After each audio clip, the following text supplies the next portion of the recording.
দুই পাশে দুই ছেলের অট্টালিকা, অথচ কোনোটাতেই ঠাঁই মেলেনি বৃদ্ধা মায়ের।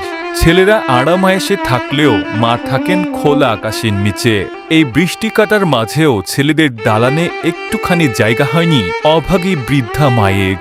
মায়ের পায়ের নিচে সন্তানের বেহেশত, অথচ সেই বেহেশত আজ খোলা আকাশের নিচে অযত্ন আর অবহেলায় ভুগছে। ব্রাহ্মণবাড়িয়ার বাঞ্ছারামপুর উপজেলার টিএনটি পাড়ার বাসিন্দা ওই বৃদ্ধার 4 ছেলে থাকলেও তার খোঁজ খবর নেন না কেউ, এমন অভিযোগ স্থানীয়দের।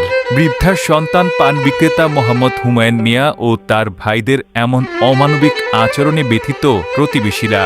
তাদের দাবি, 4 ছেলের মধ্যে 2 জনের পৃথক পাকা বাড়ি থাকলেও কোনো বাড়িতেই বৃদ্ধার স্থায়ীভাবে থাকার ব্যবস্থা হয়নি। ফলে দীর্ঘদিন ধরে খোলা জায়গায় অত্যন্ত কষ্টকর পরিবেশে দিন কাটছে তার। বিশেষ করে সন্ধ্যার পর মশার উপদ্রব বেড়ে যাওয়ায় চরম দুর্ভোগে পড়তে হয় তাকে।